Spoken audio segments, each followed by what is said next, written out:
الحمد لله رب العالمين والصلاة والسلام على سيد الأنبياء والمرسلين وعلى آله وصحبه أجمعین۔ بسم اللہ الرحمن الرحیم۔ سلسلہ اسلامی مہینے، تعارف، فضائل اور احکام۔ اسی سلسلے کے تحت اسلامی مہینے کا آخری مہینہ ماہ ذوالحجہ، اس کے بارے میں کل کچھ باتیں عرض کی تھی۔ سب سے پہلے اسلامی مہینے کے ماہ ذوالحجہ کے بارے میں قرآن مجید کے اندر آیت مبارکہ کے ذریعے آپ حضرات سے کچھ باتیں عرض کی تھی کہ آیت مبارکہ کے اندر اللہ رب العالمین نے مہینوں کی تعداد بیان فرمائی، اور یہ بھی ساتھ بیان فرمایا کہ یہ مہینے جو ہیں یہ ابتدائی دنوں سے ہی ہیں، جب سے انسانوں کو پیدا کیا، جب سے آسمان اور زمین کو پیدا کیا، اور پھر 4 مہینوں کی حرمت بیان فرمائی، اور اس کے بعد ذوالحجہ کے مہینے کا لغوی اور اصطلاحی معنی بیان فرمایا کہ ذوالحجہ اگر ہا کے مفتوح کے ساتھ پڑھیں اس صورت میں اس کا معنی حج والے مہینے ہیں، اور اگر ہا کے مکسور کے ساتھ پڑھیں ہجہ پڑھیں تو اس صورت میں اس کے معنی سال کے ہیں، کیونکہ حضرت شعیب علیہ السلام نے حضرت موسیٰ علیہ السلام سے فرمایا تھا کہ اگر آپ میری 8 سال ملازمت کریں تو میں اپنی بیٹی کا نکاح آپ سے کروں گا، تو ادھر حجج کا لفظ آیا تھا ہاں کے کسرہ کے ساتھ۔ اور ذوالحجہ کے نام رکھنے کی وجہ بھی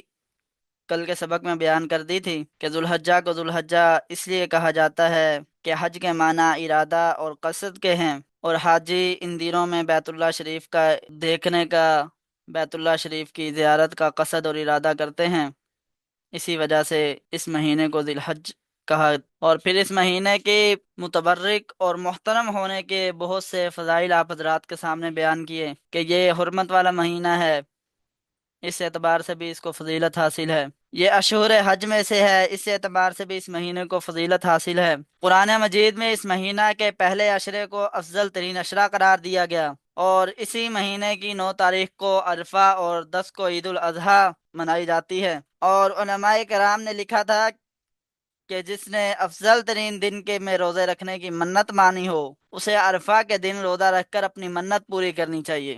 تو اس سے بھی یہ معلوم ہوتا ہے کہ اس مہینے کی فضیلت باقی تمام مہینوں سے زیادہ ہے، یہاں تک کہ بعض علماء کرام نے اس مہینے کی فضیلت کو رمضان کے مہینے کی آخری 10 راتوں سے بھی زیادہ فضیلت بیان فرمائی ہے۔ اس کے بعد ہم نے ماہ ذوالحجہ کے بارے میں 10 احکامات پڑھے تھے، جن میں سے حج بیت اللہ، اور نمبر 2 قربانی، نمبر 3 عید الاضحیٰ، نمبر 4 تکبیرات تشریق، نمبر 5 عشرہ ذی الحجہ کے روزے، نمبر 6 یوم عرفہ کا روزہ۔ تو ان 6 چیزوں کے بارے میں آپ حضرات کے سامنے تفصیلاً گفتگو ہو گئی تھی۔ آج نمبر 7، 7واں حکم پڑھتے ہیں، 4 دنوں میں روزے کی حرمت۔ وہ 4 دن کون سے ہیں؟ ویسے تو پورے سال میں 5 ایسے دن ہیں جن میں نفلی روزہ رکھنا ممنوع ہے، ان میں سے ایک دن تو یکم شوال یعنی عید الفطر کا دن ہے، اور باقی 4 ایام اس مہینے میں ہیں، 10، 11، 12 اور 13 ذوالحجہ، یعنی 4 جو دنوں کی حرمت آئی ہے وہ اس مہینے کے روزوں کی حرمت ہے کہ 4 دن اس مہینے کے اندر ایسے ہیں جن میں نفلی روزہ نہیں رکھ سکتے، 10 ذوالحجہ کو بھی نہیں رکھ سکتے، 11 ذوالحجہ کو بھی نہیں، 12 کو بھی نہیں، اور 13 کو بھی نہیں، کیونکہ حدیث شریف میں آیا ہے کہ رسول اللہ صلی اللہ علیہ وسلم نے عید الفطر اور عید الاضحیٰ کے دن روزہ رکھنے سے منع فرمایا۔ صحیح مسلم کی ایک اور حدیث ہے جس کے اندر یہ بیان ہے کہ ایام تشریق کھانے پینے اور اللہ رب العالمین کا ذکر کرنے کے ایام ہیں، اگر کوئی شخص ان دنوں میں روزہ رکھے گا تو روزہ صحیح نہیں ہے، جائز نہیں ہے۔ ان ایام میں اللہ رب العالمین کی طرف سے بندوں کی پاک، صاف اور حلال گوشت سے مہمان نوازی کی جاتی ہے، اس مہمان نوازی کو دل و جان سے قبول کرنا چاہیے، کیونکہ ہم لوگ جتنے بھی انسان ہیں سب کے سب اللہ کے بندے ہیں، اللہ کے غلام ہیں۔ جب اللہ رب العالمین کچھ کرنے کا حکم دے تو کرنا عبادت، اور جب روک دے تو رکنا بھی عبادت بن جاتا ہے۔ تو جب اللہ رب العالمین ہماری مہمان نوازی کر رہے ہیں تو ان دنوں میں روزہ رکھنے سے ہم اس مہمان نوازی کو ٹھکرا رہے ہیں، جو کہ گناہ کا باعث بن سکتا ہے۔ اسی طرح 8واں حکم جو تھا وہ تھا 10 راتوں کی فضیلت، کہ اس مبارک مہینے کی پہلی 10 راتوں میں عبادت شب قدر کی طرح فضیلت والی ہے، اس سے شب قدر کی امتیازی فضیلت میں کوئی فرق نہیں پڑتا۔ اللہ پاک نے قرآن مجید میں ان 10 راتوں کی قسم کھائی ہے کہ والفجر ولیال عشر، قسم ہے فجر کی اور 10 راتوں کی، تو تفسیر جلالین جو کہ مشہور تفسیر ہے اس کے اندر ولیال عشر کی جو تشریح کی گئی ہے، تفسیر کی گئی ہے، عشرہ ذی الحجہ سے کی گئی ہے، یعنی 10 راتوں سے جو مراد ہے وہ ذو الحجہ کی 10 راتیں ہیں۔ حضرت ابن عباس رضی اللہ عنہ کا قول بھی ہے کہ 10 راتوں سے مراد ذو الحجہ کی 10 راتیں ہیں، تفسیر قرطبی کے اندر ان کا قول مذکور ہے۔ اسی طرح حضرت شاہ عبد القادر رحمہ اللہ لکھتے ہیں کہ عید قربان کی فجر بڑا حج ادا ہوتا ہے، اور اس رات اس سے پہلے تو جو 10 راتوں کی قسم کھائی ہے، والفجر ولیال عشر، یہاں 10 راتوں سے مراد کیا ہے؟ ماہ ذوالحجہ ہے، ماہ ذوالحجہ کی 10 راتیں ہیں جو عید الاضحیٰ سے پہلے ہیں۔ نواں حکم یہ ہے اس مہینے کے ان 10 ایام کا کہ حضرت ام سلمہ رضی اللہ عنہ بیان فرماتی ہیں کہ رسول اللہ صلی اللہ علیہ وسلم نے ارشاد فرمایا، جب ذوالحجہ کا پہلا عشرہ شروع ہو جائے، یعنی ذوالحجہ کا چاند نظر آ جائے، اور تم میں سے کسی کا ارادہ قربانی کا ہو تو اس کو چاہیے کہ قربانی کرنے تک اپنے بال اور ناخن نہ تراشے، یعنی ذوالحجہ کا مہینہ شروع ہونے سے پہلے پہلے اپنی صفائی وغیرہ مکمل کر لے، بال کٹوا لے، ناخن کٹوا لے، لیکن جب اس کا ارادہ ہوا کہ میں نے قربانی کرنی ہے تو اس وقت کیا کرے گا؟ اپنے قربانی کے ذوالحجہ کے مہینے کے اندر ناخن اور بال نہ کٹوائے۔ اس حکم کو بعض حضرات نے تو مستحب کہا ہے، جبکہ بعض حضرات نے واجب کہا ہے کہ مسلمانوں کو چاہیے اس بات پر جو رسول اللہ صلی اللہ علیہ وسلم نے بیان فرمائی خوب اہتمام سے اس پر عمل کریں۔ اور 10واں جو حکم ہے وہ بہت اہم ہے کہ معاصی سے بچنے کا ایک خاص اہتمام، گناہوں سے بچنے کا اہتمام کیا جائے، کیونکہ ذوالحجہ کا مہینہ حرمت والے 4 مہینوں میں سے ایک ہے۔ اس کی حرمت کا تقاضا یہ ہے کہ اس میں ظلم اور گناہ سے بچنے کا خاص اہتمام کیا جائے، جیسے کہ اللہ رب العالمین نے فرمایا کہ ان عدت الشہور عند اللہ 12 شہرا فی کتاب اللہ یوم خلق السماوات والارض منها اربعۃ حرم، کہ اللہ کے نزدیک مہینے گنتی میں 12 ہیں اللہ کی کتاب میں، جس دن سے اس نے آسمان اور زمین کو پیدا کیا ہے، اور ان میں سے 4 مہینے حرمت والے مہینے ہیں۔ ان حرمت والے مہینوں میں اپنی جانوں پر گناہ کر کے ظلم نہ کرو، کیونکہ ان 4 مہینوں میں گناہ کا وبال اور بڑھ جاتا ہے۔ اور ایک قول یہ ہے کہ تمام مہینوں میں گناہ کے ذریعے اپنی جانوں پر ظلم نہ کرو۔ اللہ تبارک و تعالی ہمیں ان تمام 10 احکامات پر اور پورے دین پر مکمل اخلاص و اطاعت کے ساتھ عمل کی توفیق عطا فرمائے۔ اب عشرہ ذو الحجہ کے اندر مختلف مسائل ہیں۔ ایک تو مسئلہ آپ کو حضرات کے سامنے عرض کر دیا کہ جو شخص قربانی کا ارادہ رکھتا ہے اس کے لیے مستحب یہ ہے کہ وہ ذوالحجہ کا چاند دیکھنے کے بعد بال ناخن کٹانے اور حجامت بنوانے سے 10ویں تاریخ تک رکا رہے، یعنی کہ جب تک قربانی مکمل نہیں ہو جاتی اس وقت تک یہ کام نہ کرے۔ ہاں، ماہ ذوالحجہ کے شروع ہونے سے پہلے پہلے کر سکتا ہے، اور ذوالحجہ کی پہلی تاریخ سے لے کر 9ویں تاریخ تک 9 دن کا روزہ رکھنا مستحب ہے۔ ایک ایک دن کا روزہ رکھ ثواب میں سال بھر کے روزے کے برابر ہوتا ہے، اور 9ویں تاریخ کا روزہ یعنی عرفہ کے دن کا روزہ 2 سال کے روزوں کے ثواب کے برابر ہے۔ صحابہ کرام رضی اللہ عنہم اس کا بڑا اہتمام کرتے تھے۔ عشرہ ذوالحجہ شروع ہوتا تھا تو صحابہ کرام اپنی مصروفیات کو ختم کر دیتے تھے اور روزوں کی طرف متوجہ ہو جاتے تھے، ان 10 ایام کو بہترین طریقے سے گزارتے تھے۔ ایک روایت میں آتا ہے کہ حضرات صحابہ کرام رضی اللہ عنہم میں مشہور تھا اور یہ بات ان کے اندر چلی آ رہی تھی کہ عشرہ ذوالحجہ کا ہر دن فضیلت میں 1000 دنوں کے برابر ہے، اور یوم عرفہ یعنی 9 ذی الحجہ کا دن 10,000 دنوں کے برابر ہے۔ حضرت آقا مدنی صلی اللہ علیہ وسلم کا مستقل معمول مبارک تھا کہ وہ 9 روزے یکم ذی الحجہ سے لے کر 9 ذی الحجہ تک روزے رکھتے تھے۔ ذی الحجہ کے 9 روزے، عاشورہ یعنی 10 محرم کا روزہ، اور ہر مہینے کے 3 روزے رکھتے تھے آپ صلی اللہ علیہ وسلم، اور عرفہ یعنی 9 ذی الحجہ کے دن کا روزہ بڑا جاندار ہے، فرمایا کہ 1 سال پچھلے اور 1 سال اگلے کے گناہ معاف کر دیتے ہیں۔ اب دیکھیں اللہ رب العالمین ہمیں عید کے دن دعوت دے رہے ہیں، پاکیزہ حلال گوشت کھلا رہے ہیں، تکبیرات و اذکار کی خوشیاں ہوتی ہیں، تو اس دعوت سے پہلے اپنے رب کے لیے، اپنے رب کو راضی رکھنے کے لیے بھوکے پیاسے رہیں گے تو انشاءاللہ خوشیاں دوبالا ہو جائیں گی، ڈبل ہو جائیں گی، عید کا مزہ دگنا ہو جائے گا۔ اہل علم کے اندر ایک مسئلہ پر جھگڑا ہوتا ہے، بہت ہی مزیدار مسئلہ ہے وہ، کیونکہ کبھی کبھی جو اختلاف ہوتا ہے اہل علم کا وہ رحمت کا باعث بن جاتا ہے، اور جب مقصد اونچا ہو اور نفس کی شرارت سے پاک ہو تو پھر یہ رحمت اور زیادہ مزہ دیتی ہے۔ جھگڑا کیا ہے؟ جھگڑا اس بات کا ہے کہ سب سے افضل دن کون سا ہے، یوم نہر کا یعنی قربانی کا دن سب سے افضل ہے، یا یوم عرفہ کا یعنی 9 ذی الحجہ کا؟ اور دونوں کی طرف دونوں علماء کے اندر جو اختلاف ہے، دونوں حضرات جو ہیں بڑے خوبصورت دلائل بیان فرماتے ہیں۔ ایک قربانی کا دن ہے جسے حضرت آقا مدنی صلی اللہ علیہ وسلم نے اعظم الایام عند اللہ فرمایا ہے کہ اللہ تعالیٰ کے نزدیک سب سے بڑا دن قربانی کا دن ہے۔ اور دوسری طرف حج اکبر کا دن ہے، یوم عرفہ ہے، جس دن کا روزہ 2 سالوں کے گناہوں کے کفارے کا باعث بنتا ہے، جس دن سب سے زیادہ لوگوں کو جہنم سے آزادی کا پروانہ ملتا ہے، جس دن اللہ رب العالمین اپنے بندوں کو اپنا خاص قرب عطا فرماتے ہیں اور فرشتوں کے سامنے ان پر فخر فرماتے ہیں۔ دونوں دن بڑے قیمتی ہیں، بے حد قیمتی ہیں، تو ہمیں کوشش کرنی چاہیے کہ دونوں دنوں کو حاصل کر لیا جائے۔ عرفہ کے دن روزہ رکھا جائے اور نہر کے دن قربانی کی جائے۔ دونوں دنوں میں اللہ رب العالمین کا خوب ذکر کریں، خوب تسبیحات کریں، خوب لا الہ الا اللہ کا ورد کریں۔ حضرت آقا مدنی صلی اللہ علیہ وسلم نے ان تمام دنوں کے بارے میں سمجھا دیا، اکثروا فیہن من التحلیل والتکبیر والتحمید، کہ ان دنوں میں تحلیل یعنی لا الہ الا اللہ، تکبیر یعنی اللہ اکبر کبیرہ، اور تحمید یعنی الحمدللہ کی کثرت کیا کرو۔ اب 9 ذی الحجہ یعنی عرفہ کا دن، اس دن لاکھوں مسلمان عرفات کے میدان میں حج کا رکن اعظم ادا کرنے جاتے ہیں۔ رکن اعظم یعنی وقوف عرفہ ہے، اور یہ وہ دن ہے جس میں جہنم سے نجات کے پروانے سب سے زیادہ عطا کیے جاتے ہیں۔ قرآن و سنت میں یوم عرفہ کے بہت سارے فضائل و وارد کیے ہیں، بہت سارے فضائل بیان ہوئے ہیں۔ اہل علم نے اس بابرکت اور عظیم دن کے 13 خاص فضائل لکھے ہیں، جن میں یہ بھی لکھا ہے کہ جہنم سے آزادی پانے کا دن ہے۔ اس دن کی دعا میں اللہ پاک نے بڑی خیر رکھی ہے۔ یہ وہ دن ہے جس میں دین مکمل ہوا اور نعمت پوری ہوئی۔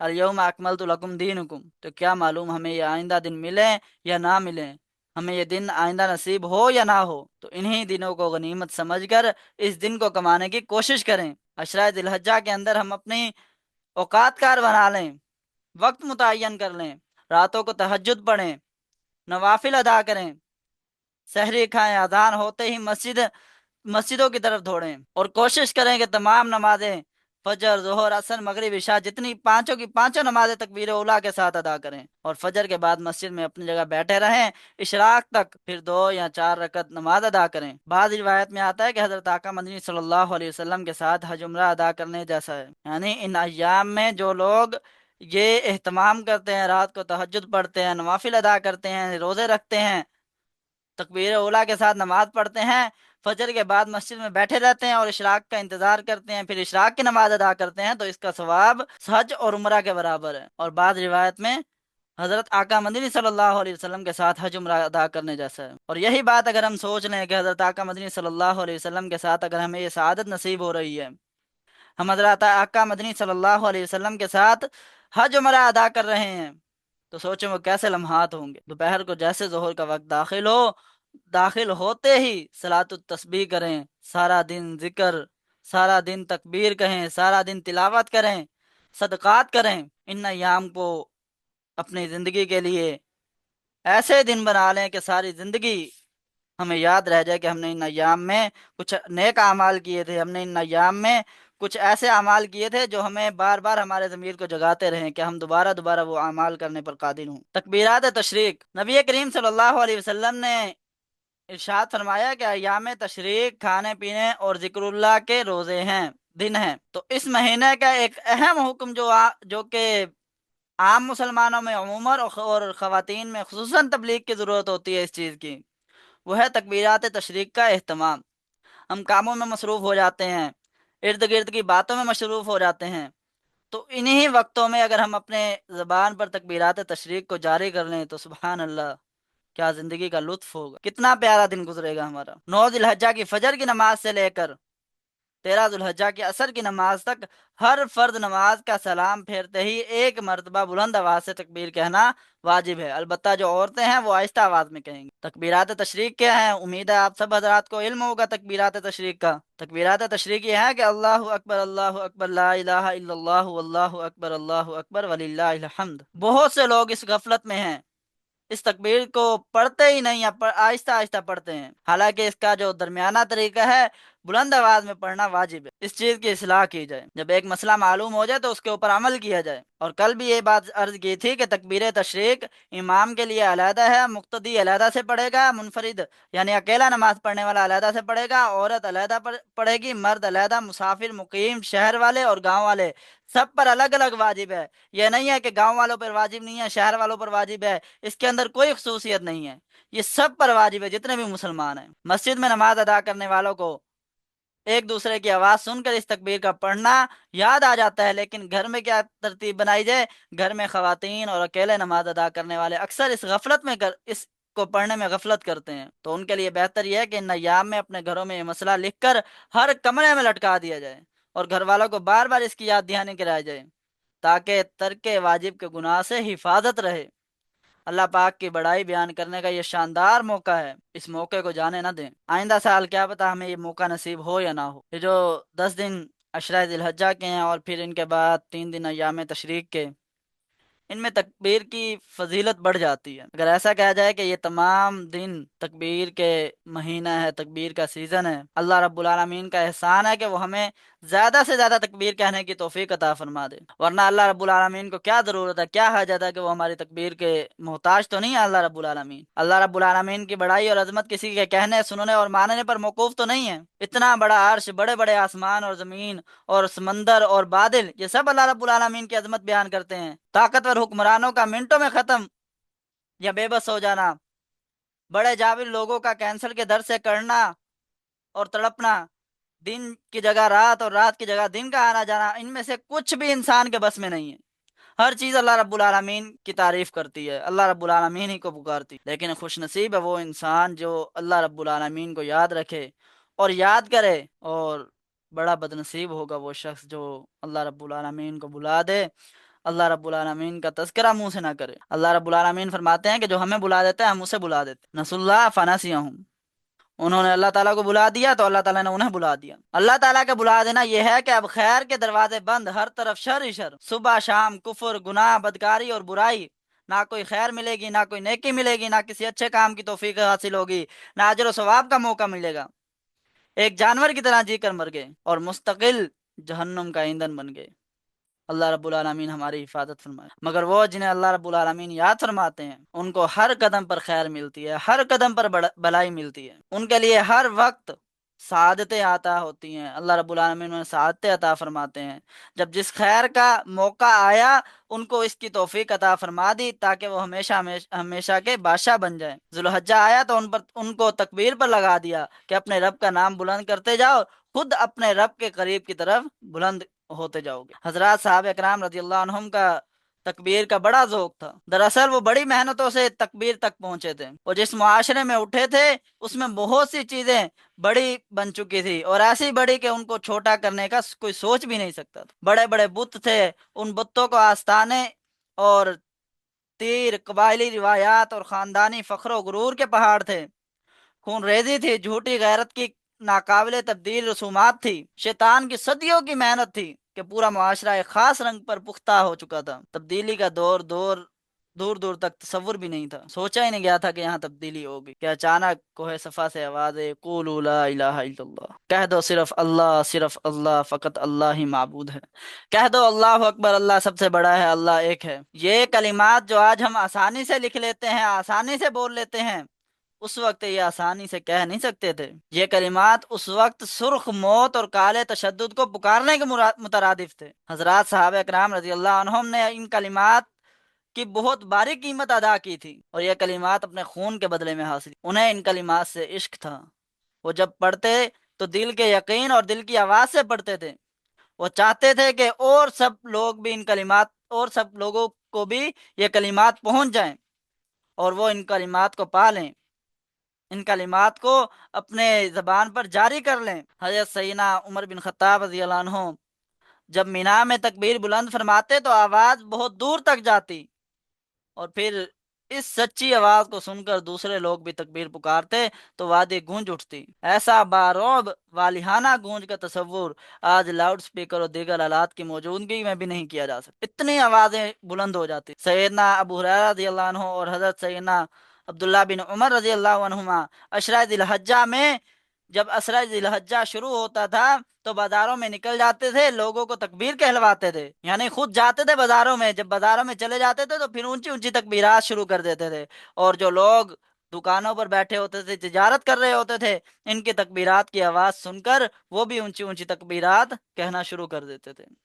اللہ اکبر اللہ اکبر، لا الہ الا اللہ، اللہ اکبر اللہ اکبر وللہ الحمد۔ مختصر سی تکبیر ہے لیکن اس کے فوائد بہت زیادہ ہیں، بہت زیادہ فوائد ہیں۔ اللہ رب العالمین کا قرب حاصل ہو جاتا ہے ان تکبیرات کے ذریعے۔ تکبیر میں قوت ہے، تکبیر میں طاقت ہے، اور تکبیر میں سکون ہے، اسی تکبیر میں عزت ہے کہ اللہ اکبر، اللہ سب سے بڑا ہے۔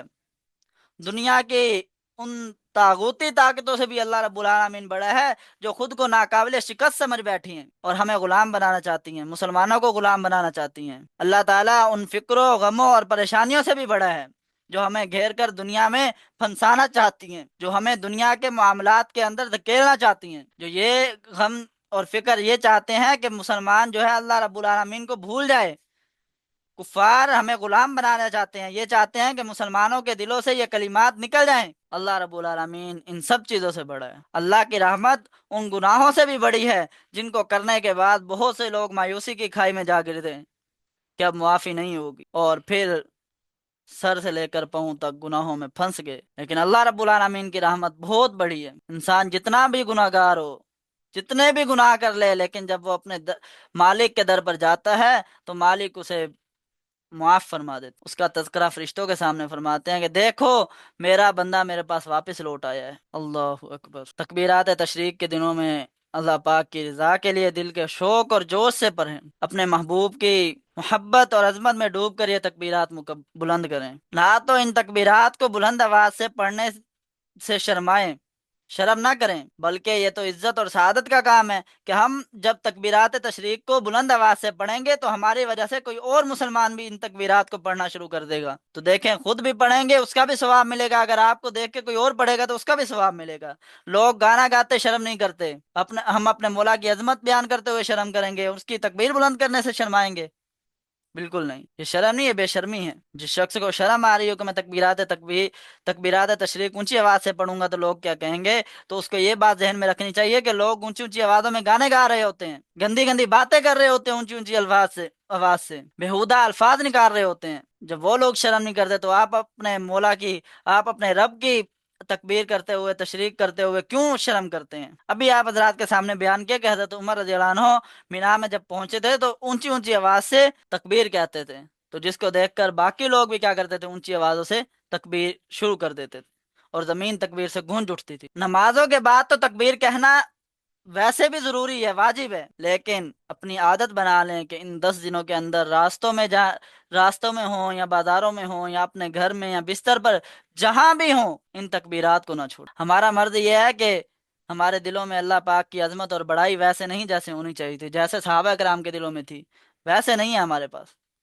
ہمارے دلوں میں دنیا ہے اور غیر اللہ کی عظمت داخل ہو چکی ہے۔ یہ بڑا مہلک مرض ہے۔ یہ دن اور یہ تکبیر اس مرض کا علاج ہے۔ اللہ رب العالمین نے یہ ہمیں دن اسی لیے عطا فرمایا ہے کہ ہم اس مرض کو اپنے سے دور کر دیں، اتنا ان تکبیرات کو کہیں کہ یہ مرض ہمارے سے بے حال ہو جائے، اور یہ جو تکبیرات ہیں یہ ہمارے دل کے شریانوں میں گھس جائیں۔ جب یہ تکبیرات دل کے اندر گھس گئی، دل کے اندر پیوست ہو گئی، تو گناہوں کا جو مرض ہے یہ خود بخود دور ہوتا چلا جائے گا۔ جس دل میں اللہ رب العالمین کی تکبیر بیان کی جاتی ہو، جس دل میں اللہ رب العالمین کی بڑائی ہو، اس دل میں گناہ کا آنا بھی ممکن نہیں۔ اگر گناہ کا وسوسہ آئے گا بھی صحیح تو خود بخود اس گناہ سے انسان کو پرہیزگاری مل جائے گی۔ اور تکبیر کی بڑی فضیلت یہ ہے، سب سے زیادہ مقبول دعوت اذان ہے۔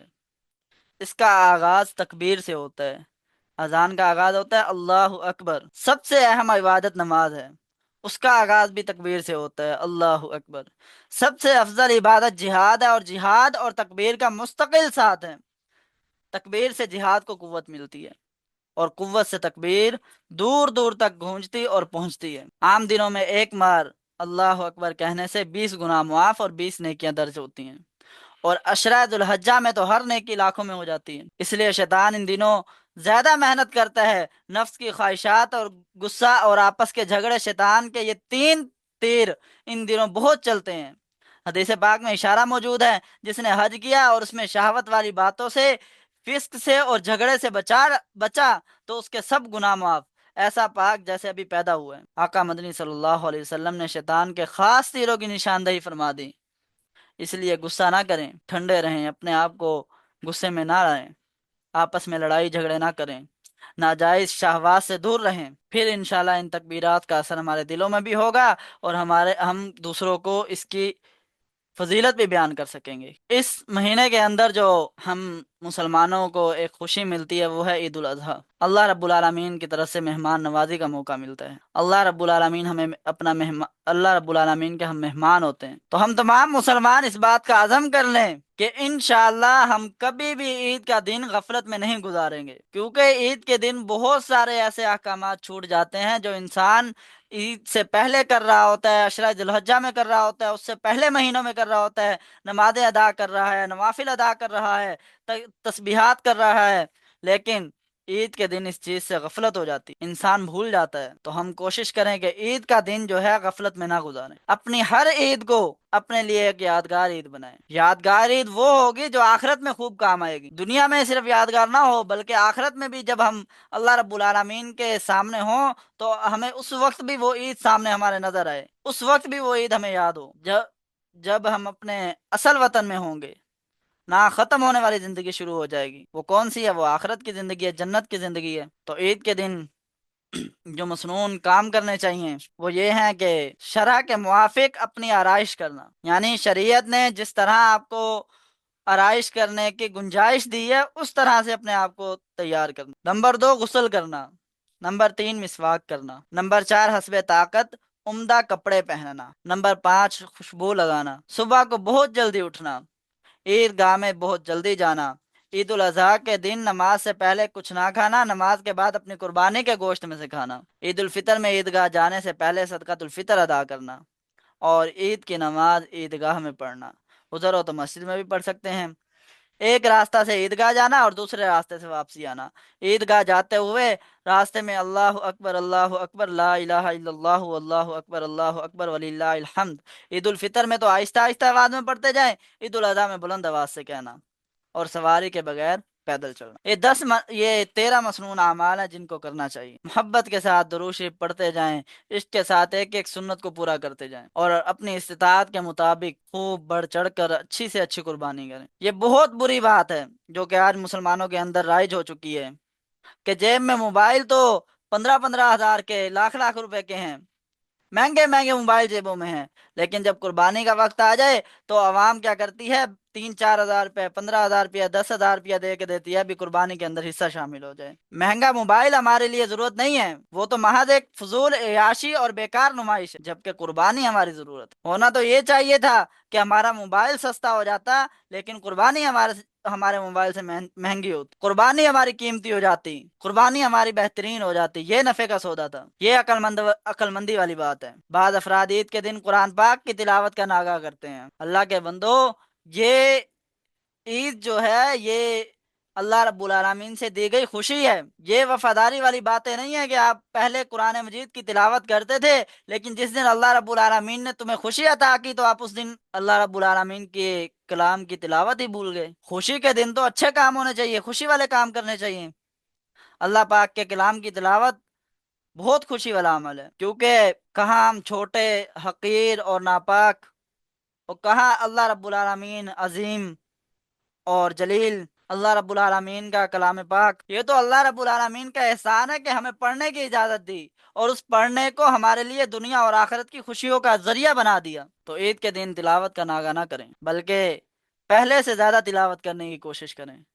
اگر پہلے انسان ایک سپارہ تلاوت کرتا ہے تو عید کے دن کم از کم 2 سپارے تلاوت کر۔ اللہ رب العالمین نے اس دن مہمان نوازی کی ہے جس کے اندر انسان خوب گوشت کھاتا ہے، خوب ملتا جلتا ہے، بہت ساری چیزیں تیار کرتا ہے، جہاں انسان مختلف ڈشیں بنا کر کھاتا ہے، مختلف مزے لیتا ہے کھانے کے، وہاں تلاوت بھی کیا کریں۔ تلاوت کو بھی ضرور تھامیں۔ اگر تمام گھر والے اکٹھے بیٹھ کر تلاوت کر لو گے تو خوب لطف آئے گا، جو مزہ ہوگا وہ دوبالا ہو جائے گا، وہ زیادہ مزہ آئے گا، کیونکہ سب افراد جو ہیں مل کے تلاوت کریں گے، آواز گونجے گی۔ اور عید پر ایک اور چھوٹا سا کام کرو، انشاءاللہ یہ کام کرنے سے آئندہ آنے والے مسلمان تمہیں دعائیں دیں گے، تم بھی ان لوگوں میں شامل ہو جاؤ گے جنہوں نے دین سے بدعات کی جھاڑیوں کو دور کیا اور سنت کے نور کی حفاظت کی۔ وہ کیا کام ہے؟